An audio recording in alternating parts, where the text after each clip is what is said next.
Hello again and welcome to a long overdue update to find out where we are at the moment. It's been a while, I know that life gets in the way sometimes, especially when you're working. So the first part of the video has some in-video narration, you might say, and the other bit I've had to do voiceover. So you might hear a disparity in the quality of the speech. So with that said, here we go. So I had a few days off and I thought I'd make a start on the baseboards, and this is what we've got so far. This is actually the storage tracks. What you can see is two 8-foot long pieces of plywood, 1/2-inch ply on top of the frame. Frame's made from 1x4, or well, it's 100mm by 25-ish softwood, which gives it, which is going to stop it sagging.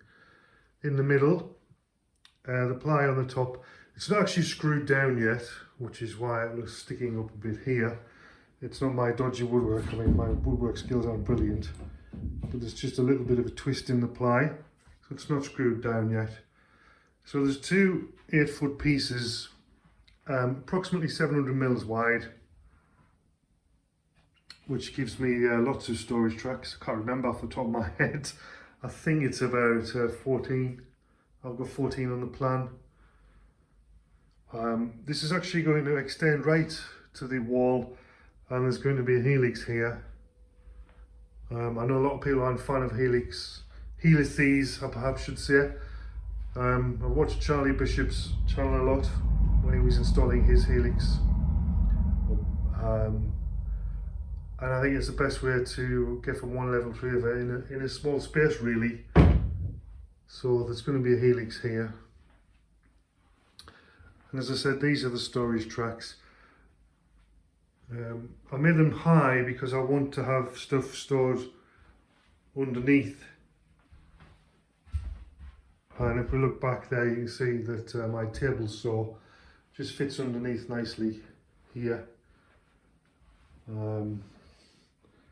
That's the handle of the table saw. So most of it can go underneath out of the way. There's nowhere else to put it, because we don't have a garage or anything, so you can slot out of the way out of there. And also underneath we can have lots of storage for boxes and drawers and things like that as well. So at the moment I've actually got two temporary legs, you can see here. These are basically just to take the bounce out of it, to stop it sagging too much. Well, not sagging, but leaning. It leans forward, obviously. The thickness of the wood here stops it sagging in the middle. I could probably get away with actually one leg, to be honest, but I don't want it to bounce at all. So I'll probably end up having two fixed legs, possibly three, I don't know, when the time comes.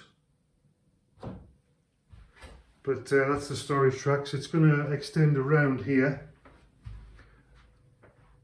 as you'll see on the plan. Everything's in the way at the moment. The drums are in the way, shelves, everything.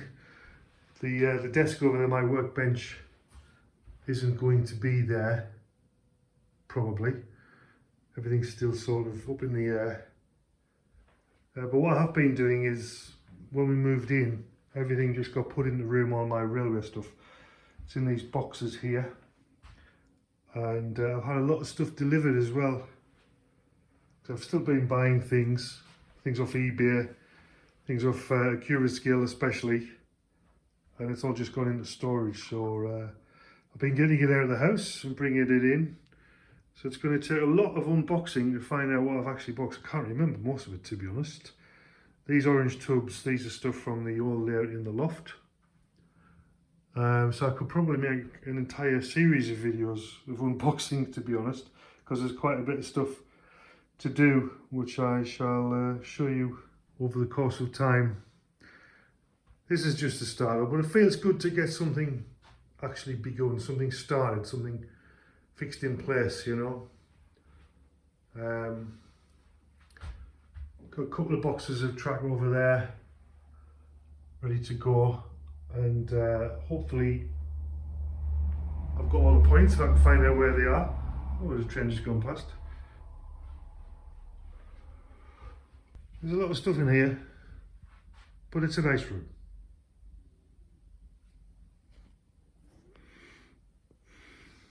So I use AnyRail to draw my layout plans, and one of the things AnyRail does is it can render your drawing in 3D. And this is a 3D fly-through, or if you like, drive-through of the plan as it is at the moment. So this will be on the station level. And we're just leaving the stations now. As we go into the Helix, I have it speeding up a bit, otherwise it gets a bit tedious. So if I have motion sickness or anything, because it's going to be going round and round, apologies for that. It's a little bit fast. Fortunately, trains don't go this fast in real life. Could be entertaining, I suppose. So it's pretty slow in real life, to be honest. I don't know whether it's the computer or the limitations of AnyRail, but it's quite a bit slower than this when you're doing a fly through in AnyRail. So we've gone through the Helix to get from the station level, and we're coming into the storage tracks level now. So slow the playback down a little bit. So we've got some storage tracks now. I don't know why AnyRail puts these walls, if you like, because they don't exist in reality, obviously. So this is half of the storage tracks, the other half behind that wall on the right-hand side. So you can see there's quite a few, plenty of room to get fully made up trains, keep them stored, and that always all comes back to one pair of tracks, and that would go off to the rest of the layout. So if we go on the other side, this is sort of the upline. This particular rail, as you saw from the 2D plan, goes around the outside. It's a really long sort of passing loop, if you like. It goes around the outside of the storage tracks. There's some more storage tracks on the right, and it can either be used as a storage tracks or for just a passing loop, if you like, a very long one. So that's a quick fly through. That's the storage tracks. Gives you some idea. It's one of the good features, one of the features I like from AnyRail. AnyRail is a nice piece of software, actually, so I would definitely recommend it. I've used it a lot for just tinkering and tweaking. Right, so here's the 2D plan. This is the plan of the storage tracks, as you can see. Ignore the colours, by the way. They're just section colours, which AnyRail can make it sections. I suppose you could say the green is the up and the red is the down. That is joined on where the mouse is showing you there. That should be joined, obviously, but I didn't quite fill that in. On the top left there, you can see the passing loop, which you can use for storage or just another, or actually passing the storage tracks altogether. The line underneath with the 5 blue rectangles and the 2 red ones, that's actually a scale representation of a made-up 5-car or 5-coach HST set, which is one of my favourite trains. So I just did it to see basically how many I could store in the actual storage tracks. So as you can see, there's quite a few. I don't just have them, by the way, because if I like a locomotive, I buy it. I'm not a purist, which I hope it doesn't upset anyone. But if I like a loco, whether it's steam or diesel or whatever, then I'll buy it, I'm afraid. Okay, so yeah, that's, as you can see, get quite a few fully made up HST sets stored in there, along with all the other locomotives that I can fit in. I bought quite a few since I actually ran a train in the other house. That piece of grey, by the way, is a piece of plywood, 8-foot piece of plywood, which is about 700mm wide. So that's one section of plywood. Gives you a rough idea of the length of the storage tracks. There's quite a few there, quite a bit of space to store trains, more space than I had in the other house. So if I change layers on AnyRail, this is the upper layer, the top of the Helix. This is the station area. Now it actually is virtually identical to the station I used to have on my other layout in my other house, because I really like the layout. As you can see, you can get a couple of HSTs standing at the station. The middle track is the through track for things to go through, but you can still get a couple of HSTs standing there, not bad, which is what I want, which is actually more space than I had before, because I couldn't do that on my other layout. It is, as I've said, quite a bit similar, the station layout. I've modified it slightly to give it a little bit more flexibility with where trains could come in and leave. Basically, so the train can virtually come in from any direction and go to any platform and leave on any line, more or less. It's not 100%, but it's better than it was. So I quite like that. The purple tracks, by the way, are for potentially a goods line, which I also used to have in the other layout, which is sort of the next phase, if you like, if we ever get there. So this close-up shows you the entrance and exit to the station from left-hand side, if you see. And that's going through the station. It's, as I said, it's about 700mm wide. Now the Helix is, the bottom of the Helix is slightly offset. So this is the storage tracks, close-up view of the storage tracks. As you can see, there's quite a selection. You can also better see the bypass track in the top, if you like. And if we zoom in, you can see the gradients, because AnyRail calculates the gradient. So we've got 2.2% on the up and 2.5% on the down, which should be fine for the locomotives I use. It's not too bad at all. Okay, so that's the plan. And this is where we are with the construction. So I've just extended the base from where it ended in the first part to the wall, and as you can see, things have got rather messy since last time. So that's the full length of the summer house now, and this built out bit is the base of the Helix, and this is the storage level. So it seems very high, I know, but and because the tracks actually go up, the Helix goes up from this level, which is already quite high. And this is the Helix wood cut out. The big bit there, the big circular bit, that's actually the base, which you'll be able to see in this video. That's the base. That's 1/2-inch ply, so that's a good solid base. I left a hole in the middle basically so I can stand inside, and I think it'd be easy to construct stuff inside.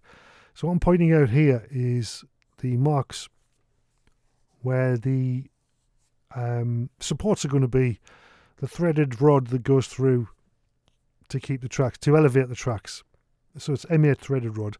There's 8 of them, and they're all marked on in pencil there around the circumference. As I said, that's the base. It's 1/2-inch ply, and the frame itself is well braced, so it shouldn't move at all. It's quite stiff, which is what you want, because it's got to take quite a bit of weight, really.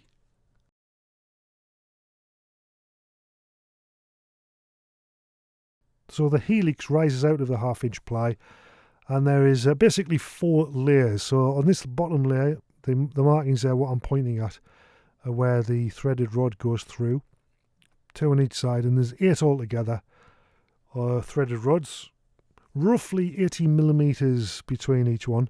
So what I'm pointing out here is the centre lines for 3rd and 4th radius Hornby track, which is what I'm using. I was going to use FlexiTrack, but I thought it was too complicated, too much extra work, so I'm using FlexiTrack. And that little cutaway there shows you what we're looking at. As I said, the Helix comes off slightly offset to at the back of the layout, which is why you've got that sort of tail. And this join here is where that piece of Helix, which is cut from a piece of 8x4 ply, joins the next piece of Helix, level 2 if you like, or loop 2 if you like, which I shall put on next. So it says there level 1, that's the base, the bottom of the Helix, and this is loop 2, which is resting on the top now, as it says there. It's an upside down 2. I'll just get that in position, so that will join on to the end of the level 1 plywood, which is just there, like I showed you before. So they'll join together, and then we go up another level, another 80mm. So this is the 3rd piece of plywood. As you can see, it's turned slightly, so that joins on, and that's the top bit that goes off into the station. As you can see, it comes off the Helix and goes into roughly the middle of the baseboard, that one, and then it spreads out to make the station. There's a piece missing, by the way. There's another circular, which I thought you didn't want to see 2 circles. So there's 2 plain circles, and then the top and the bottom piece, which have those tails on. in case you're wondering. So this is the very top level. So the trains come up the Helix and then off to the centre of the station board. That's the plan anyway.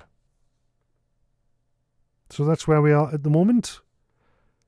So thanks for watching, and hopefully not too long until the next update. Take care. Bye for now.